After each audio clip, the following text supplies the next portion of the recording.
Hello and welcome to After Hours, brought to you by the Emory Hotel, the home of Horology in London. A place where we truly celebrate the art of time well spent. Joining me is none other than the brilliant author, historian and journalist, Nick Foulkes. Together we'll be sharing the heady cocktail of all the things we love most about the watch world. Tune in as we unveil the rock stars of haute horology, one-of-a-kind watch designs, an exclusive window into the world of watchmaking. Hello and welcome to After Hours, the home of horology. No, you forgot. The Emory is the home of Horology. That's what I was wanting to go to. I'm so pleased that you said we are at the Emory and it is the home of horology. Thank you, And it is Nick. the home of After Hours. You've done something so special. I was sort of embarrassed, genuinely embarrassed to sort of, anyway, there you are. So you've done something so special. We've got two amazing pieces here that Nick has done. These are two books. And he has been what I would say is the encyclopedia of Rolex, but actually done in such a beautiful way. These are the books that are official. They are. They are the official Rolex books. This is the Oyster Datejust and Oyster Perpetual Datejust. This is one of those books. I want to kind of delve into each of those books with you, if that's okay. No, but go ahead. I mean, just to say, you would have plenty of collectors disagree with you. There was such a sort of, not a high, but a rather vociferous volume of hate for one of them, which I was very upset about. They just did, but what wasn't understood is that this is not a book for your collector to see the reference, your serial number nerd, no. Because they didn't understand that these things were not, half of them were not planned. It was just that they had, you call it a transitional blah blah blah with nipple dial and no crown guards or whatever. That was because they only had those dials left that day, and they wanted to get home, so they put 50 dials in there because that was it. I mean, they don't count. They don't factor in the humanity of these things, and that's what I wanted to bring out. Really, was the humanity of these watches, that they were designed by people for people. And the Datejust is particularly important because it came about in the 40s, in 1945, which was remarkable. Honestly, if you want to, like, all of you watching, hi Mum, all of you watching, you realise that these books are really the Bible. If you understand watches, you've got to be getting these books. Yes, I think you have. I mean, if I write the kind of book that I would like to have myself to help me. And I'm kind of doing, but you'll see on some of the out clips, but when I look at this, the imagery, the class that it's been done in, it is such a beautiful way of looking at a book. But let's say the Datejust, taking the Datejust as a watch, you've got one, I think it was a Thunderbird, wasn't it? The Thunderbird, yeah. That was one of my favourites out of them, and and I think the Turnograph sits in there. Turnograph is probably probably more in the Submariner book. Okay, perfect. But then there was a mixed over, and that's where I'm sure finding this history out was.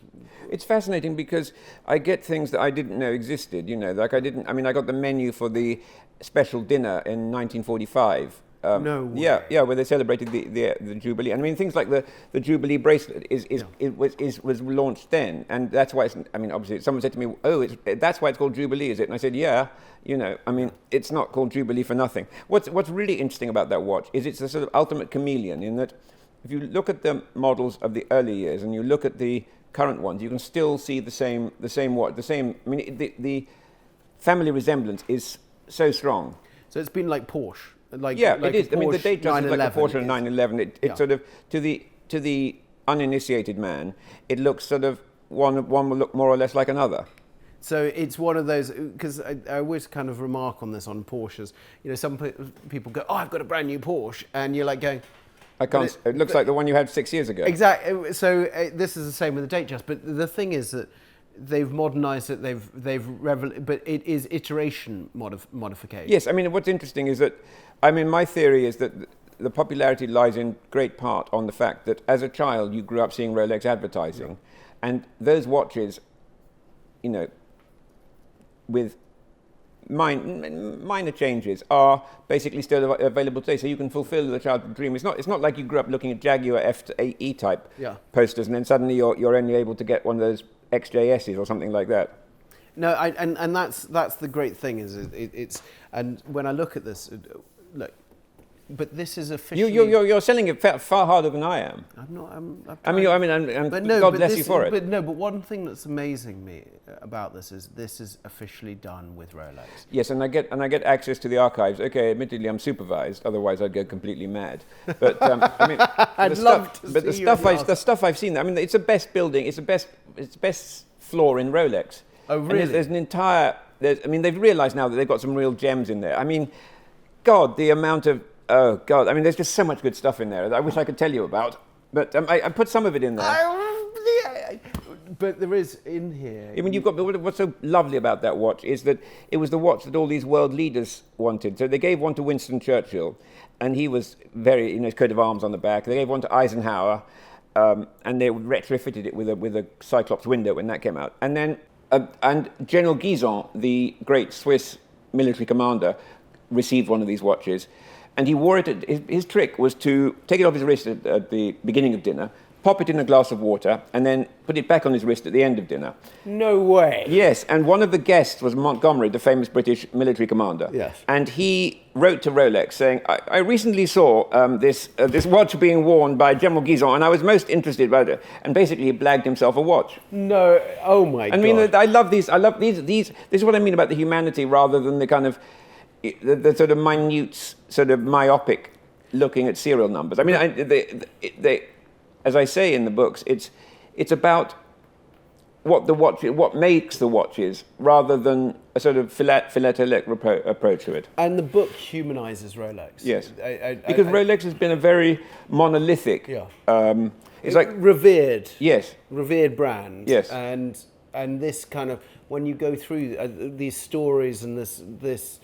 It really is. It kind of humanizes and brings it down to, as you said, about the dials. I mean, a nipple dial or a Bartsometer, or we all come up with these nicknames for a dial, but actually, it's someone's going, well, that's going in that watch because we need to go home. Well, we need to get that lot out. Yeah.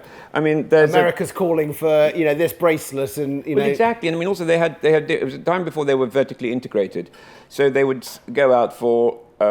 Loom, for example, and there was a great scare in America with the GMT Master because they had one batch had this sort of slightly radioactive loom, and everybody went mad. And they tried to. It was a crisis, and the crisis managed it very, very well. But it was something where they said because it says Rolex Oyster on the dial, Rolex Oyster GMT or whatever it is. I'm sure the collectors will know. The jewelers had to explain that not every Oyster was a GMT, and not every GMT had this radioactive paint, but it was a sort of national. Oh my God! And these things, these little stories, just pop up. I mean, like you can take a watch like the Datejust for granted a bit, because it's not a sexy watch desired much by collectors, but it's the emblematic Rolex as far as I'm concerned. See, that's where these are the first two books. Yes. I can imagine there's more books. There are a large number coming. But you didn't go for, like, if I was looking at the launch ones, you would have gone for the Daytona or something else. But these were the first two that. Yeah, I mean the sub you can understand because it's another emblematic model, and again what I like about that is the sub book. I should and. It is such a great. I mean, it's another Bible of. Rolex. I think it is because it's got information that isn't. I mean, I wasn't aware that the Rolex was tested for waterproofness in Loch Fyne, which had been a military training ground in the Second World War. No way. Yeah. And they had these British Royal Navy divers going overboard wearing Rolex. And immediately they found they needed different straps. So they were testing these things in the real world, not in the laboratory, and then adapting as needed. But I love your exploration into this. It's the watches that have unlocked the deep of the Submariner. So Datejust and Submariner.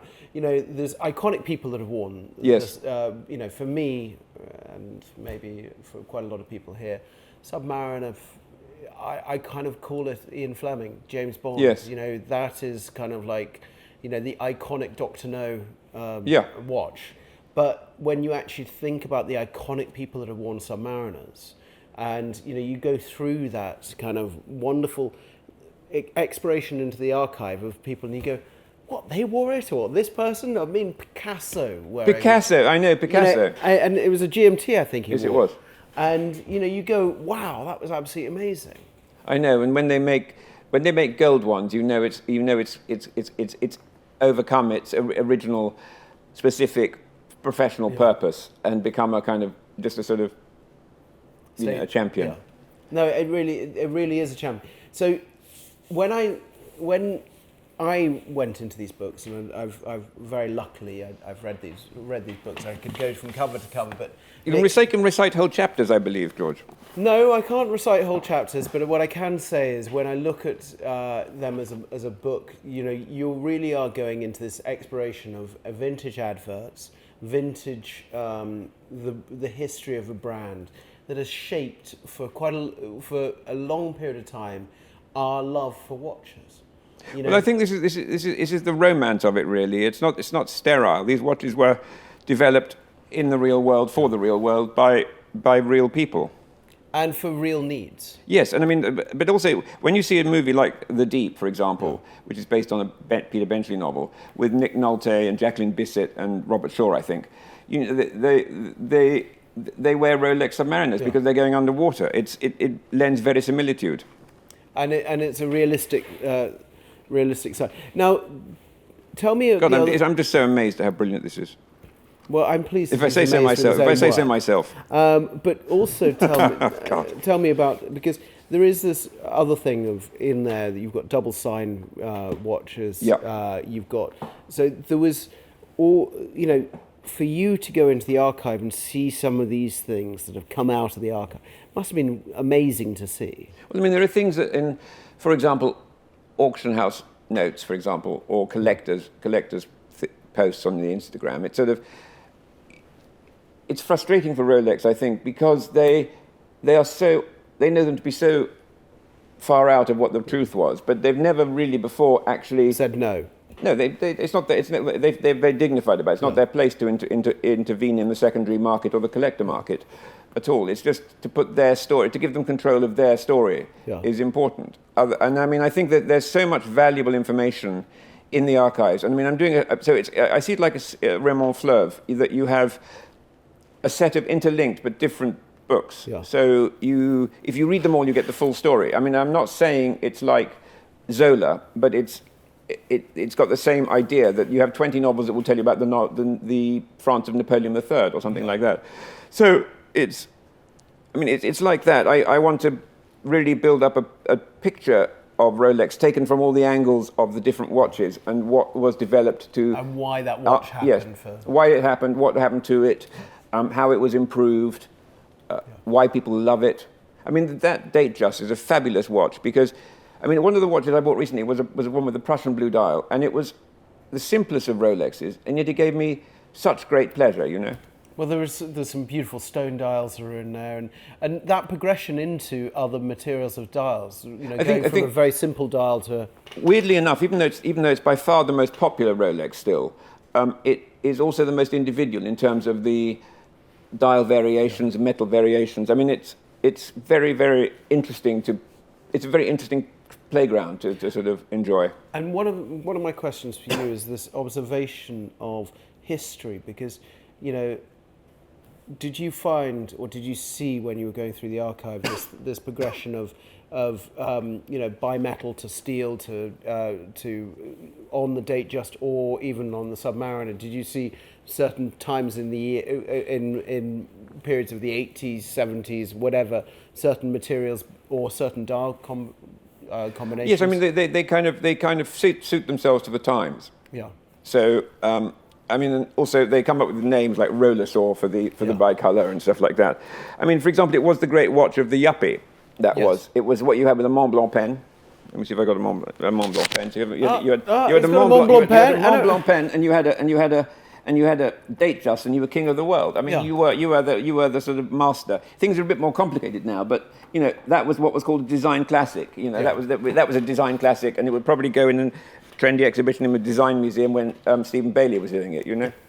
No, but also when you were going through this, I'm sure it was amazing working with Rolex to bring this together, but it seems like you've had kind of a quite a free rein on some of the things, Yes. and that's it comes across on some of the writing, some of how you've done it, because it seems you're telling these stories that I love to hear. That quite a lot of you would never have. Some of the things I certainly didn't know some of the stuff before, and I'm aware of it now, and it helps me position. I mean, it helps me. I'm quite lazy, so it helps me position Rolex in its times and in the style of management. Because I mean, it's amazing to think it only had 3 CEOs in 100 years. Wow, which is fantastic. Wilsdorf and the 2 Heinegers, father and son, and they all had their sort of their jobs, if you like. Yeah. Wilsdorf, of course, is the founder and the man who founded the sort of pillars of self-winding, water resistance, that kind of thing, and precision. And those were his. He built this brand, but then Heinegger took it on and he marketed the brand, and he made it. Yeah. He made it what it is, and then his son took on that role and integrated the thing. So he bought all the suppliers so that you would have a truly consistent product and not have that kind of one supplier sent to some radiation. Like misstep, or it was. Yeah, but it was all there. They make their own gold. They have a department with professors who make the lubricants. I mean, they are just so self-sufficient, and the detail is extraordinary. The sort of the lengths to which they go to make something Rolex is. I mean, the Land Dweller was a great example this year of something that was new but completely identifiable as a Rolex, and yet technologically very advanced. It sort of in a way gives you the roadmap for the next 10 years or so. And that's the interesting thing, is that they look to the past, but they are really looking at the future as well. Well, because there's continuity, so much continuity, that I'm trying to think of another brand that has had such uninterrupted consistency in terms of design and in terms of its aims. I mean, it's probably the paucity of CEOs at the beginning meant that you don't have people coming in saying, what went before is shit, and I'm the king now, and it's all going to go this way. There were people. I want my stamp on this. Yes, they were serving the brand, not serving themselves, and that is.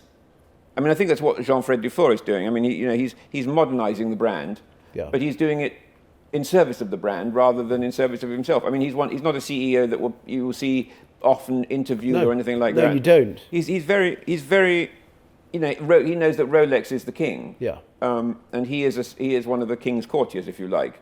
And it is a big responsibility when you're at the front of something. Yeah. You can't imitate the guy ahead of you because there's nobody ahead of you. So you've got to kind of innovate, but innovate in a way that is consistent with the brand's past. It's a sort of very, very fine balancing act. And the thing is, you at the beginning of this, you said you've had a few people kind of question. Yes, thank you for reminding me. That's right, I do. Question this. Yeah. Now, I will also say is most of them can go and F off because they don't understand what you actually have seen and what you actually have done, and also the history. But you have had some negativity on some of the things. So I want to touch on that, if that's okay. Yeah. Because, I look at it and I think, when you read these and you properly deep dive into them, there will be people that will say, oh, yeah, but I know this. Yeah. You're sitting on your probably sofa or your loo, searching this on your phone, and you're kind of looking at other sources that really are hearsay sources. This is from the mouth of the brand. Yes, I mean...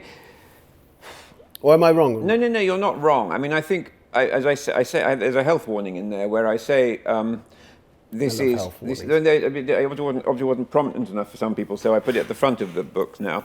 But you see that there is that this is only part of the story. This is just adding to the story of Rolex that's already out there, and that it will not go into serial numbers in great. It would not do the sort of depth of banality that I see. I mean, I don't think it's exciting to trawl through serial numbers particularly, but I think that these are watches to be enjoyed rather than it's not a sort of A level or something like that. It's not an exam. It's a pleasure for us. The sort of you've got the kind of talented scientists and engineers and designers all behind it.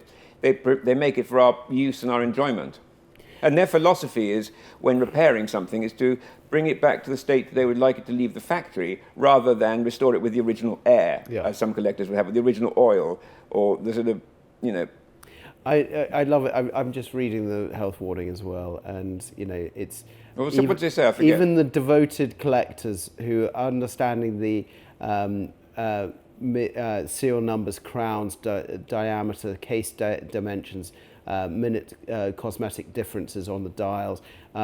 And it just goes on about how this book is about understanding the theory, the history behind it. Yes, it's an effort in contextualization. And it isn't for the serial number. It isn't. No, it isn't for the serial number. I mean, I would hope that some collectors will read it rather than just look at.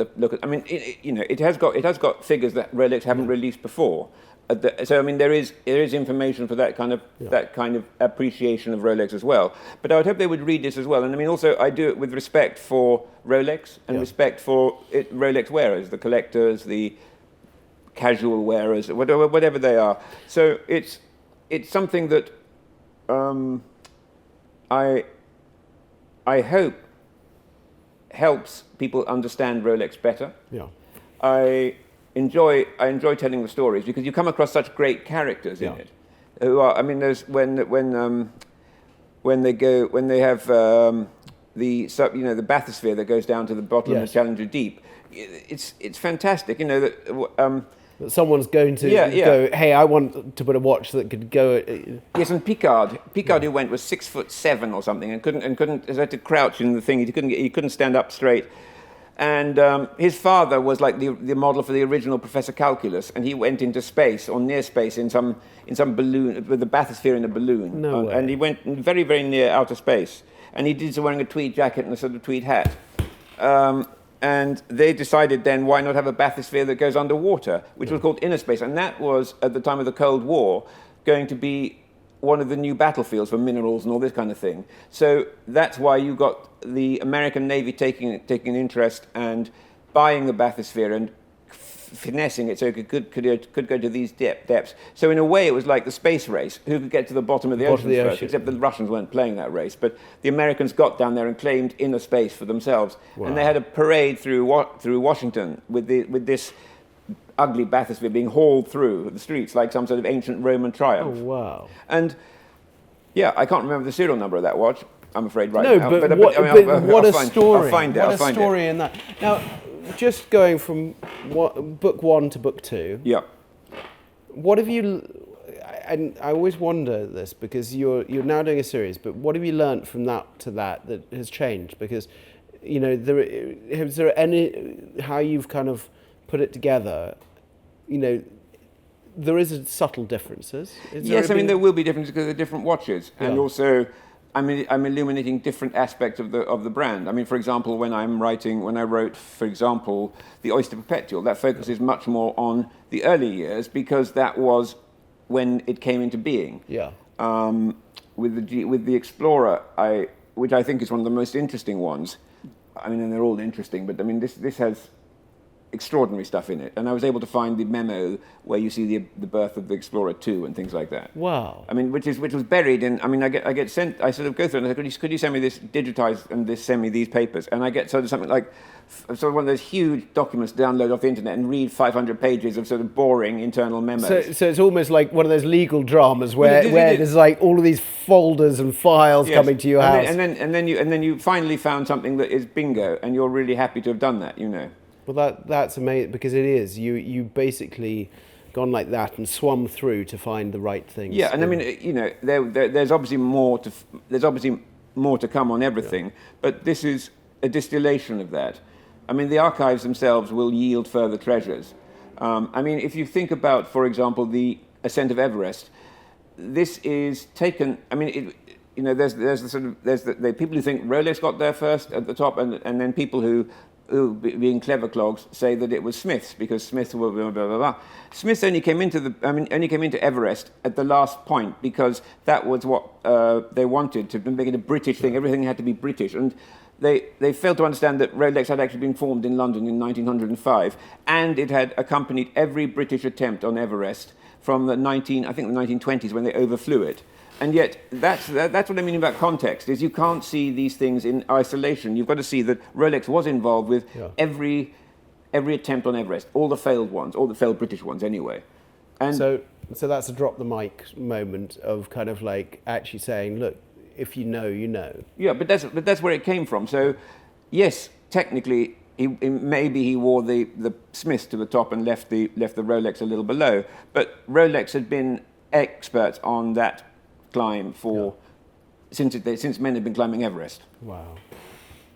Nick, this has been a wonderful trip into the books. I would suggest, and I'm sounding like a salesman, but I'm not. Thank you very much. These books are phenomenal. I think there's more coming out. I know there will be more coming out. I hope there will be more coming out. I hope there will be more coming out. But if you are in the watch world and you love watches, doesn't matter if you're a lover of Rolex or not, these are books that you should actually have in your bookshelf, because they really explain, and they explain through history what's happened in the watch world as well.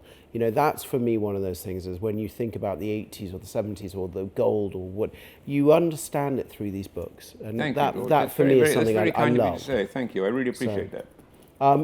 Now, what I want to say is subscribe, click down below, and I want to say thank you very much for watching us chat. And thank you, George, for being so nice to me, and thank you also the Emory for having us in such elegant surroundings. The home of horology. The home of high Here horology. at the Emory. Emory, thank you so much. Thank you. And we're out.